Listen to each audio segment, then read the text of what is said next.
সাইয়েদুনা আবু বকর সিদ্দিকের ইন্তেকালের সময় আবু বকর বললেন, আমার আলীকে একটু ডেকে নিয়ে আসেন।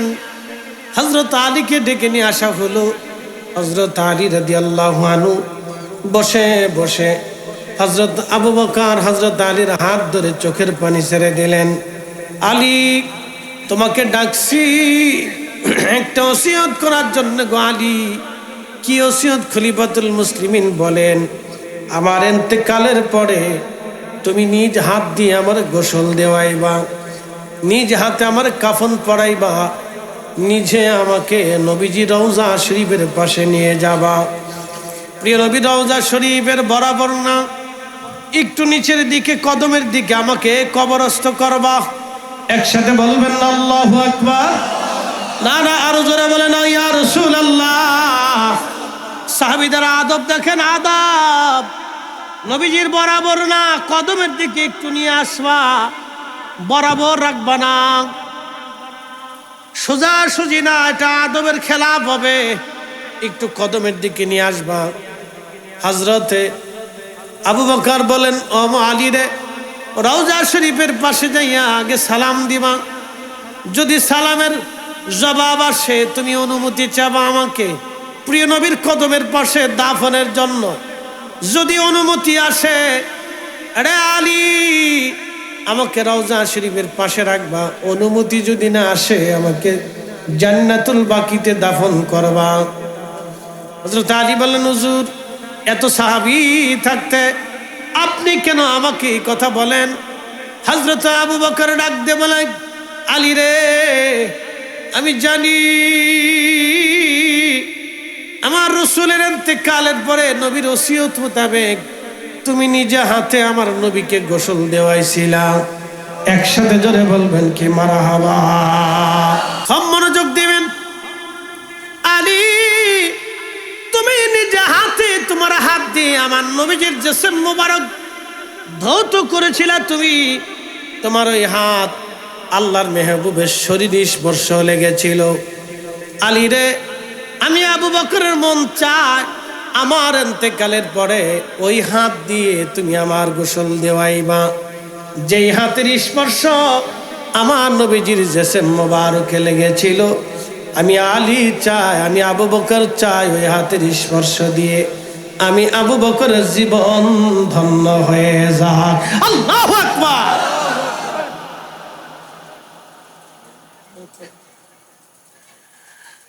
আপনি একটু বুঝেন তো, ইশকে রাসূলের সীমানা কত কত চমৎকার ছিল তাদের।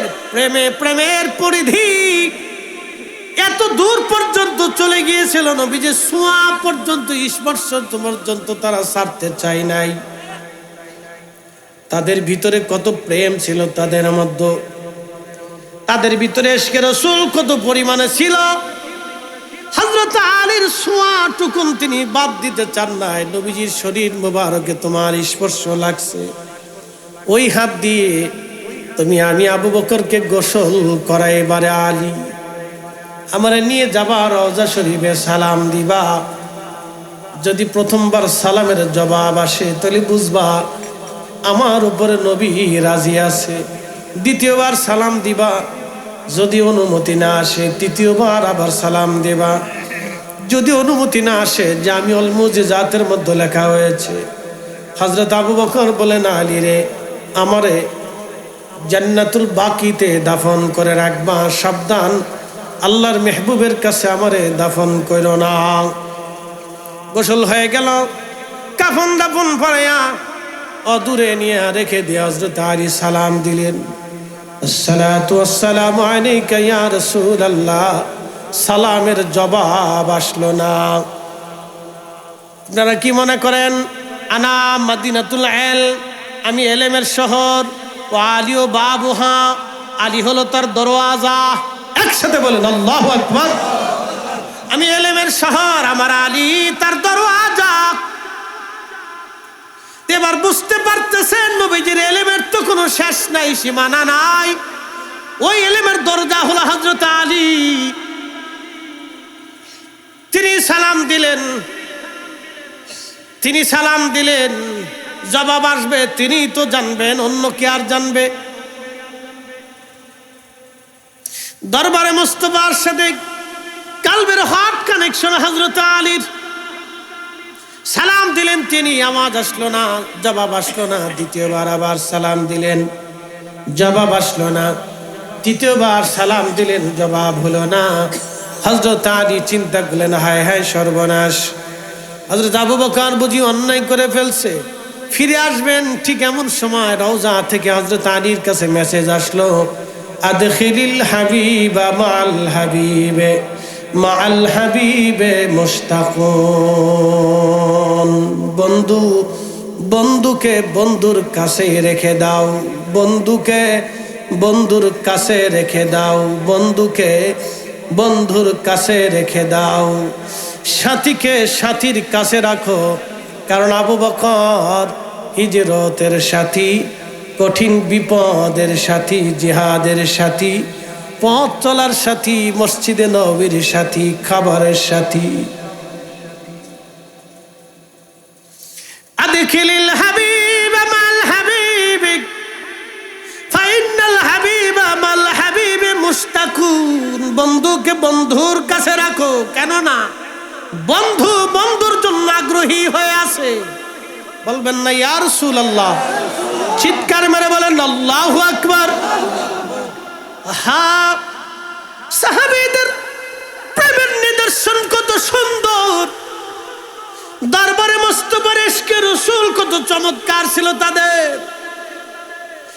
ইশকে রাসূলের নমুনা কত সুন্দর ছিল তাদের। হযরত আবু বকরকে দাফন করা হলো, পাশে আরেকটু জায়গা রাখা হলো আম্মা জান আয়েশা সিদ্দিকার জন্য। তিনি বলেন, এই জায়গাটুকুন আমার জন্য বরাদ্দ, আমি নবীর কাছেই থাকতে চাই। আম্মা জান নিজের জন্য জায়গা বরাদ্দ করলেন। হযরত ওমর রাদিয়াল্লাহু আনহুর পেটের মধ্যে ছুরি মারা হলো। ছুরি মারার কারণে পেটের ভিতর থেকে ভুঁড়িগুলি বের হয়ে আসলো, কাপড় দিয়ে পেঁচিয়ে রাখা হয়েছে। তখন তার অপারেশন ছিল না, রক্তক্ষরণ হলো 3 দিন। হযরত ওমর দুর্বল হয়ে গেলেন। ছেলে আব্দুল্লাহ ইবনে ওমরকে ডাক দিয়ে বলেন, বেটারে, ছেলে আমার আব্দুল্লাহ ইবনে ওমর রাদিয়াল্লাহু আনহু নবীর সাহাবী ছিলেন, অনেক বড় মুহাদ্দিস এবং মুফতি সাহাবী ছিলেন তিনি। আব্দুল্লাহ ইবনে ওমরকে বললেন, ছেলে আমার তো সময় শেষ, আমি শহীদ হতে চলেছি, তুমি একটু আম্মা জানের কাছে যাও, উম্মাহাতুল মুমিনিন আয়েশা সিদ্দিকা রাদিয়াল্লাহু আনহার কাছে যাও। ছেলে আমার, আম্মা জানের কাছে দাঁড়াইয়া তুমি বলবা, খাত্তাবের বেটা ওমর আপনাকে সালাম দিয়েছেন, খাত্তাবের বেটা ওমর আপনাকে সালাম দিয়েছেন এবং আপনার খেদমতে ওই জায়গাটুকুন নবীজির কদমে ভিক্ষা চেয়েছেন, যেই জায়গাটুকুন আপনি আপনার নিজের জন্য বরাদ্দ করেছেন, ও জায়গাটুকুন হযরত ওমর আপনার কাছে ভিক্ষা চায়। সাবধান বেটা, ছেলে আমার, আম্মা জানের কাছে দাঁড়ায় কিন্তু বলবি না খলিফাতুল মুসলিমিন, এই শব্দ কিন্তু উচ্চারণ করবি না, বলবি খাত্তাবের বেটা ওমর। আপনাকে বুঝাইতে পারবো না যে দরবারে মুস্তাফার আদব ছিল কত তাদের। ইশকে রাসূল শব্দ চয়নে কিভাবে শব্দ চয়ন করতে হবে, সাহাবীরা এতটা আদব ছিল, আপনাকে আমি বুঝাইতে পারবো না। আপনি বুঝতেছেন, আম্মা জানের খেদমতে হযরত বলতেছেন যে বলবি বেটা, কখনো বলবি না খলিফাতুল মুসলিমিন, সাবধান, বলবি খাত্তাবের বেটা ওমর আপনার কদমে রাসূল করিমের পাশেই যে জায়গাটুকু আপনি বরাদ্দ করেছিলেন, এটা আপনার কাছে ভিক্ষা চাইতেছে। একসাথে বলবেন না মারহাবা? আর জোরে বলবেন মারহাবা। ইশকে রাসূল। হে রাসূল, তোমায় ভালোবাসি, অন্তরে শুধু মুখে নয়, জান্নাতের আশায় নয় হে রাসূল, জাহান্নাম কেউ ডরি না। তোমায় পাওয়ার আশায় মন ছুটে যাই মদিনায় তোমায় পাওয়ার আশায় মন ছুটে যাই মদিনায় এ আশিকে দিদার দাও না আর দূরে থাকিও না এ আশিকে দিদার দাও না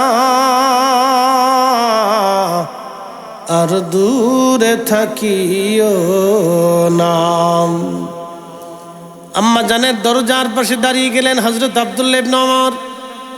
সালাম আরজ করে দাঁড়িয়ে দাঁড়িয়ে কাঁদতে লাগলেন। হযরত আম্মা জান আয়েশা বললেন, ও আব্দুল্লাহ কাঁদো কেন? বলে, আম্মা জান আমার আব্বা জান আপনার খেদমতে আমাকে পাঠিয়েছেন, বলেছেন খাত্তাবের বেটা ওমর আপনি আম্মা জানের কাছে একটু জায়গা বরাদ্দ চায়, ভিক্ষা চায়, যে জায়গাটুকুন আপনি আল্লাহর মেহবুবের কদমের পাশে আপনার নিজের জন্য বরাদ্দ রেখেছিলেন, আপনি যদি এজাজত দেন তাহলে খাত্তাবের বেটা ওমর ওইখানে আপনার নিজের জন্য কবর দেখতে চায়। আপনি যদি অনুমতি দেন, যদি জায়গাটুকু ওমরের জন্য ভিক্ষা দেন, বরাদ্দ দেন। হযরত আম্মা জান কেঁদে ফেললেন, আহা নিজের জন্য যে জায়গাটুকুন রেখেছিলাম ঠিক আছে, আমি হযরত ওমরের জন্য এই জায়গাটুকুন আমি আমার নিজের জায়গাটুকুন ওমরকে দিয়ে দিলাম। কত বিনয়ে, কত বিনয়ে খলিফাতুল মুসলিমিন আম্মা জানের কাছে বিনয়ের সাথে জায়গা ভিক্ষা চেয়েছে। ছেলেকে পাঠায় বলছে, সাবধান খলিফাতুল মুসলিমিন বলবি না, সাবধান খলিফাতুল মুসলিমিনের পরিচয় দিবি না, বলবি খাত্তাবের বেটা ওমর আপনার খেদমতে জায়গাটুকুন ভিক্ষা চাইতেছে, যদি আপনি অনুমতি দেন। বুঝতে পারছেন? এটা দরবারে মুস্তাফার আদর। প্রত্যেক সাহাবী এইভাবে রাসূল করিম সাল্লাল্লাহু আলাইহি সাল্লামকে ভালোবাসতেন, হৃদয়ের গভীর থেকে তাকে তাজিম করতেন, তাজিম করতেন, ভয় পাইতেন, ভয় পাইতেন রাসূল করিমের বারগাহকে ভয় পাইতেন। আর প্রেমের আশায় নেশায় পাগল পানা থাকতেন নবীর দরবারের মহব্বতে। নিজের দিলকে, জিন্দেগিকে, জীবনকে তারা উজাড় করে দিয়েছে। আর আমরা বিতর্ক করি, দলিল খুঁজি, বেদাতের ফতোয়া মারতেছি। এই বেটা ও রাসূল দুনিয়াতে আসছে, আমি খুশি হব না তো খুশি কে হবে? ওনার মহব্বতে আমি মাহফিল দেব না তো মাহফিল কে দিবে? জিন্দেগি যতদিন থাকবে রাসূলের আজকে মাহফিল মিলাদুন নবী ততদিন চলবে। কথা বলেন ঠিক না বেঠে?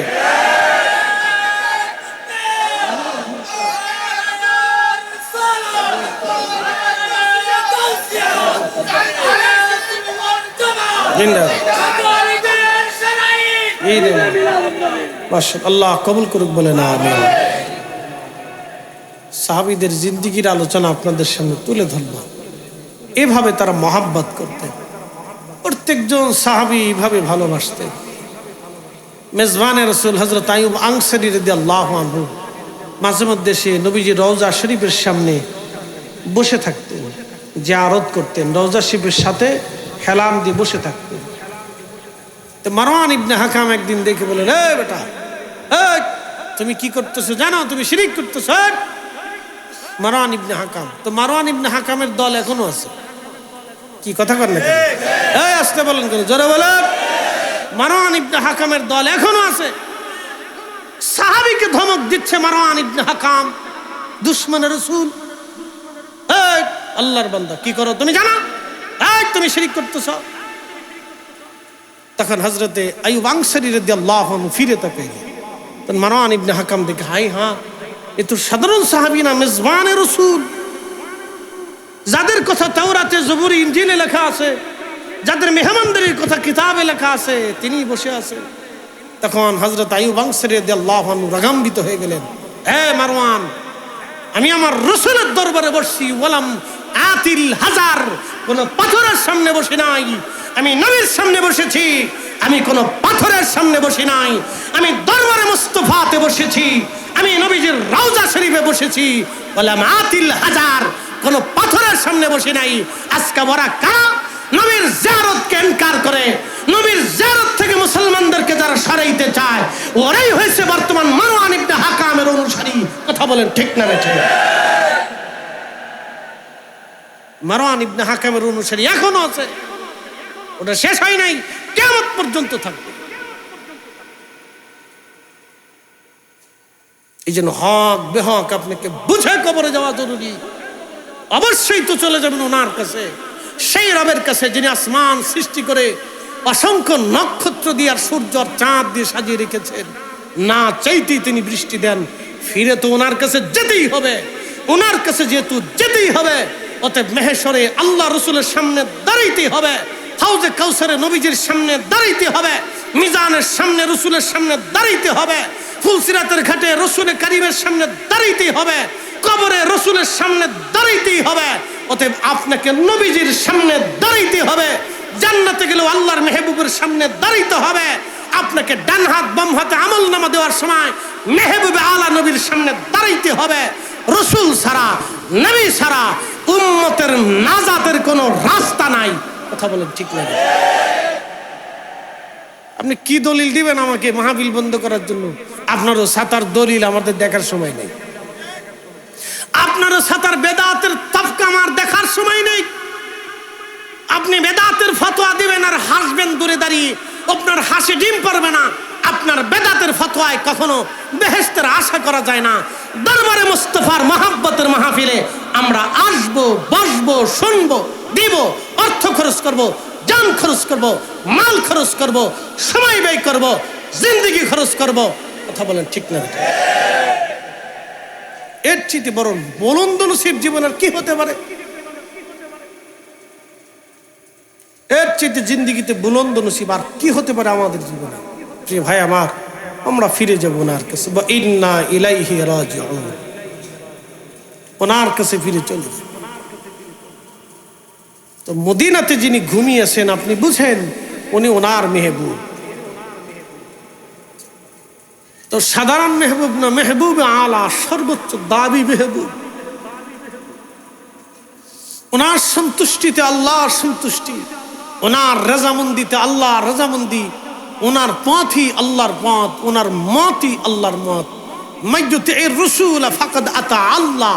ওনার ইত্তেবাই, কোরআন বলতেছে আল্লাহর ইত্তেবা, ওনার ইত্তেবাই আল্লাহর ইত্তেবা, ওনার রেজামন্দি আল্লাহর রেজামন্দি, ওনার দলই আল্লাহর দল, ওনার মতই আল্লাহর মত, ওনার পথই আল্লাহর পথ, ওনার সুন্নতি আল্লাহর সুন্নত, ওনার দেখানো রাস্তাই আল্লাহর রাস্তা, ওনার জিন্দেগি আল্লাহর দেওয়া জিন্দেগি, ওনার জন্য জীবন দেওয়া, আল্লাহর জন্য জীবন দেওয়া, ওনাকে ভালোবাসা, আল্লাহকে ভালোবাসা, ওনাকে তাজিম করা, আল্লাহকে তাজিম করা, ওনাকে খুশি করা, আল্লাহকে খুশি করা। দরবারে মুস্তাফার গোলামি আল্লাহর গোলামি। কথা বলেন ঠিক কিনা? হিসাব সহজ, বরাবর স্কয়ার প্লাস বি স্কয়ার। না আপনি অঙ্ক পারেন না, আমার দোষ কিছু? আপনি বুঝেন না তো আমার দোষ কিছু? বেদাতির ফতোয়া দিবেন আপনি আর আমি চোখ বুঝে মেনে নিব? কি আশ্চর্য!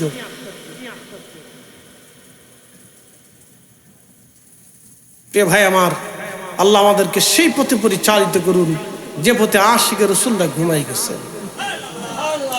মাকালের ফল দেখতে ভালো, উপরে লাল নীল ভিতরে কালো। মাকালের ফল দেখছেন নি আপনারা? দেখেন নাই? চট্টগ্রামের মানুষ মাকাল ফল চিনে না।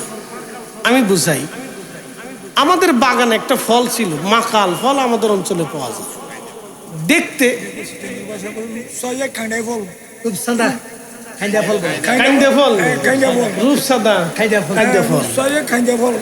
রূপসাদা, আচ্ছা মাশাআল্লাহ, তাহলে ঠিক আছে। আমরা দেশে বলে মাকাল ফল। কি ফল? মাকাল। মাকাল দেখতে খুব সুন্দর দেখা যায়, কিন্তু ভিতরে কালো কালো অন্ধকার, গন্ধ বিশ্রী। উপরে ফিটফাট, ভিতরে সতর্ক। মাকালের ফল দেখতে ভালো, উপরে লাল নীল ভিতরে কালো। ওরে সারা জীবন এমনি গেল দয়াল, সারা জীবন এমনি গেল বুঝাইতে আমরা পারলাম না, যার ভিতরে নাই রসুলের প্রেম তার সাথে ভাব কইর না। যার ভিতরে নাই রসুলের প্রেম তার সাথে ভাব রাইখো না। তো তাজিমে রসুল, ইশকে রসুল যার ভিতরে নাই, তার এই বডিটা শ্বাস শূন্য, নূরবিহীন দেহ, নূরবিহীন। আচ্ছা বলেন তো, এই মানুষের জীবনে কি দাম আছে? আমার এই আত্মার কি দাম আছে? পৃথিবীতে বহু আত্মা, যেটা সনাতনী আত্মা, যে আত্মা সনাতনী, যে রুহু সনাতনী, সে প্রতিমার সামনে সেজদায় পড়ে থাকে। সে পাথরকে পূজা দেয়, গাছকে পূজা দেয়, সূর্যকে পূজা দেয়, তাকে বলে তুমি আমার ভগবান। যিনি খ্রিস্টান আত্মা, তিনি ক্রুশ বানিয়ে হযরত ঈসা রুহুল্লাহকে খুদা বানিয়ে, খুদার পুত্র বানিয়ে তাকে সেজদা দেয়, পূজা অর্চনা করে। যিনি মাজুসি, তিনি আগুনকে জ্বালিয়ে সামনে আগুনকে বলে তুমি আমার খুদা, এ আত্মা আগুনকে পূজা করে। যিনি শিখ, তিনি গুরু দ্বারা নির্মাণ করে গুরু নানককে সামনে নিয়ে সেজদা দিয়ে বলে তুমি আমার খোদা, তুমি সবকিছু দাও। যিনি বুদ্ধ, তিনি বুদ্ধের মূর্তি নির্মাণ করে বুদ্ধকে সামনে নিয়ে সেজদায় পড়ে বলে বুদ্ধ ভগবান তুমি আমার সব। এটা সেই আত্মা যে বুদ্ধকে ভগবান বানিয়ে ফেলছে। এরকম আত্মা পৃথিবীতে 600 কোটি, যারা আল্লাহকে আল্লাহ বলে মানে না, রসুলকে রসুল বলে মানে না। তো আমাদের দাম কিসের? আমাদের দাম হচ্ছে এই কালবে কলিজাতে লা ইলাহা ইল্লাল্লাহ, লা ইলাহা ইল্লাল্লাহ, তারপরে মুহাম্মাদুর রাসূলুল্লাহ সাল্লাল্লাহু আলাইহি সাল্লাম, নূরে মুহাম্মাদি। কথা কন না, ঠিক কি না? আমাদের কালবে কি? নূরে, জোরে বলেন, নূরে, নূরে মুহাম্মাদের ইমানে আমাদের কাল দৌলত ওয়ালা হয়ে গেল। শুধু আমার কাল না, আমার দেহ নূরে নূরান্বিত হয়ে গেল। আল্লাহ বলেন ইন্নামাল মুশরিকুনা নাজাসুন, প্রত্যেক মুশরিকরা নাপাক। আল্লাহ আমাকে পাক বানিয়ে দিলেন। কেন? নূরে মুহাম্মাদির ইমানের তাজাল্লি আসার সাথে সাথে আমার দেহ পাক হয়ে গেল। এখানে কি শেষ থাকবে? যখন ইশকে রাসূল দি আপনার কলিজা ভরে গেল, তখন এই আত্মা আর সাধারণ আত্মা থাকে না, এই রুহু আর সাধারণ রুহু থাকে না। এই রুহের দাম আল্লাহর কাছে এত বেশি হয়ে যায়, আল্লাহ রুহুকে মেহবুব বানায় না, যে তুই আমার মেহবুবকে ভালোবাসিস, আমি আল্লাহ তোকে ভালোবাসি। ইউহিব্বুকুমুল্লাহ, ইউহিব্বুকুমুল্লাহ, আমি আল্লাহ তোকে ভালোবাসি। যেহেতু তুই আমার রসুলকে ভালোবাসিস, সেজন্য আমি আল্লাহ তোকে ভালোবাসি। একসাথে বলবেন না মারহাবা? আর একটু জোরে হবে মারহাবা। আল্লাহ ভালোবাসে, আল্লাহ ভালোবাসে। এর চেয়ে বড় সার্টিফিকেট আর কি? কুলিং কুনতুম তুহিব্বুন আল্লাহ, আমাকে ভালোবাসতে চাও, ফাত্তাবিউনি, বলে দেন, সেজন্য আপনার ইত্তেবা, ইকরাম, তাজিম, মোহাব্বত দিয়ে সেজন্য উজালা হয়ে যায়। এরপর আল্লাহ কি বলেন? ইউহিব্বুকুমুল্লাহ, যদি হয় তো আমি আল্লাহ তাকে ভালোবাসবো, আমি আল্লাহ তাকে ভালোবাসবো। আল্লাহ সার্টিফিকেট দিয়ে দিল। এই জন্য প্রিয় উপস্থিতি আমার, এই গভীর কথাগুলি আপনাদের হৃদয়ঙ্গম করাটাই আমাদের জন্য অত্যন্ত জরুরি। ডান বাম তাকানোর সুযোগ নাই। পৃথিবীতে অলিরা আসছিলেন, অলিরা জমিনে দিন আমাদেরকে দিয়ে গেছেন। আউলিয়া কেরামের মতো এত সুন্দর জীবন ব্যবস্থা, এত চমৎকার শিক্ষা আর কেউ পৃথিবীতে ছড়াতে পারে নাই। সারা দুনিয়াতে আউলিয়া কেরাম এসেছিলেন। আপনাদের এই চট্টগ্রাম ইসলাম আজকের না, 1450 বছর আগের ইসলাম এই চট্টগ্রামে। বলে হুজুর এটা কেমন? সাদ বিন আবি ওয়াক্কাস রাদিয়াল্লাহু তাআলা আনহু আসলেন এই চট্টগ্রামে, সাথে আরো 3 জন সাহাবী নিয়ে। তিনারা চলে গেলেন এখান থেকে দাওয়াত দিতে দিতে দিতে দিতে সমুদ্রের পার হয়ে, সুদূর সমুদ্রের মাঝখান দিয়ে মালাক্কা প্রণালী হয়ে চলে গেলেন তিনি চীন। চীনের সেই গুয়াংজুতে হযরত সাদ বিন আবি ওয়াক্কাস রাদিয়াল্লাহু আনহুর মাজার হয়ে গেল। আল্লাহু আকবার, একসাথে বলবেন আল্লাহু আকবার। তার 100 বছর পরে আসলেন হযরত বাইজিদ বুস্তামি রাহমাতুল্লাহ আলাইহি। তার 100 বছর পরে আসলেন হযরত বদর শাহ আউলিয়া রাহমাতুল্লাহ আলাইহি। একসাথে বলবেন না মারহাবা।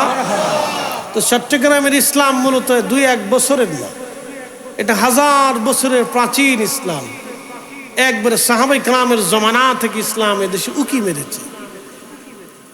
আজকের কথা না তো, বহুদিন আগে এই চট্টগ্রাম হয়ে, এই আরাকান হয়ে, একেবারে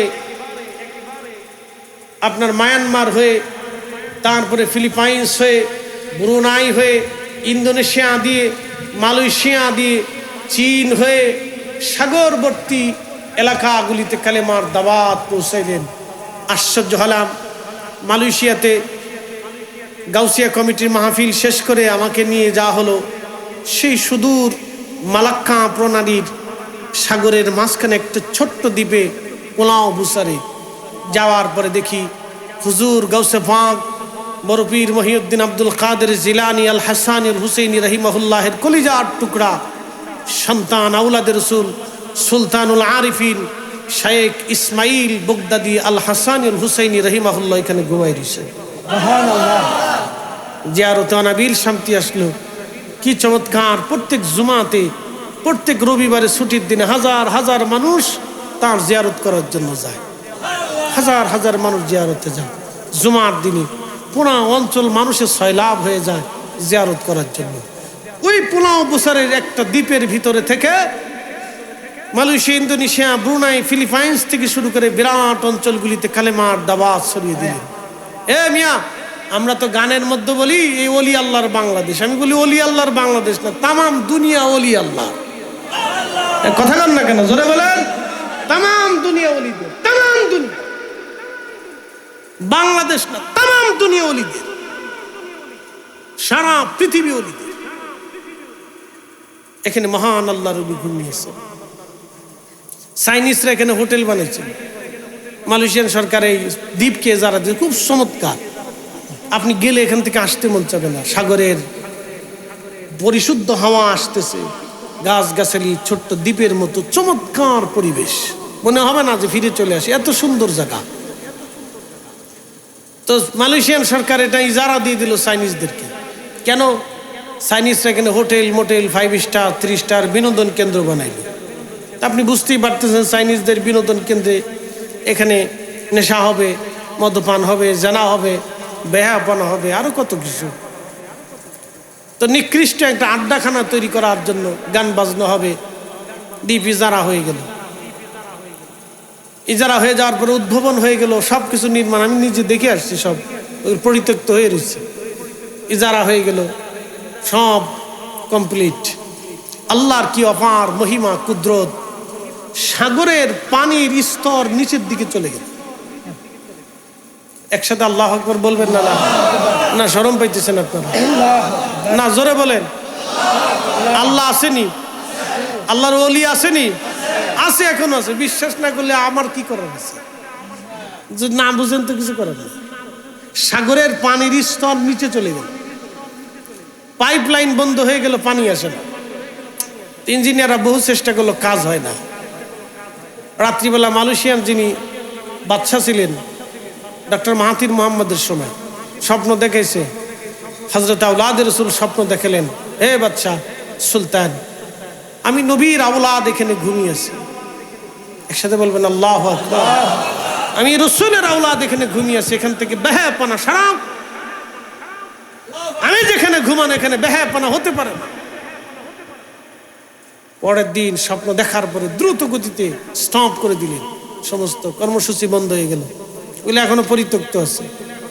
ওনার মাজার শরীফে খুব সুন্দর করে একবারে রাস্তাঘাট, লাইন টাইন, কারেন্ট, বিদ্যুৎ করে দিয়ে পরিবেশ অত্যন্ত চমৎকার করে দিলেন। প্রত্যেক জুমাতে তাবারক রান্না হয়, মুসল্লিরা আসে, খায়। প্রায় নামাজেই মেহমানদারি থাকে, কিছু না কিছু তাবারক থাকে। মারহাবা বলবেন না? খালি বাংলাদেশে বেদাতের ফতোয়া। আমি নিজে দেখেছি আজানের আগে ওই মসজিদের মুয়াজ্জিন সালাত ও সালাম পাঠ করতেছে, কোরআন শরীফ তেলাওয়াত করতেছে। নিজে দেখেছি, ভিডিও করে নিয়ে আসি। খালি ফতোয়া বাংলাদেশ, কি আশ্চর্য! নামাজের পরে আমরা নিজেরা ইমাম সাহেব সহ মিলাদ শরীফ পড়লাম,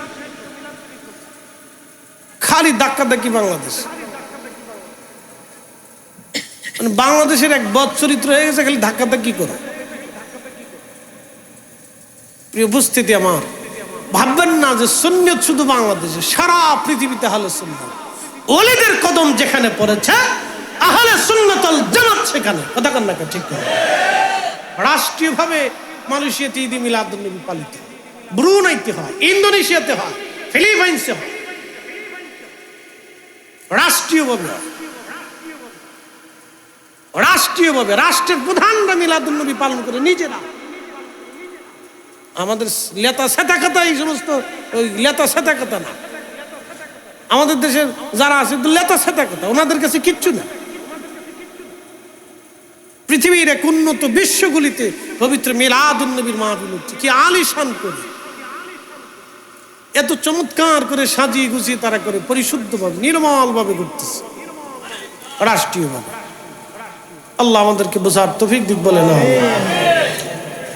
আর লম্বা কথা বাড়াবো না, আলোচনা ইতি নিয়ে আসছি। 1:45 বাজে, অনেক রাত হয়ে গেছে। 12:15 থেকে 1:45 অনেক ওয়াজ হয়েছে।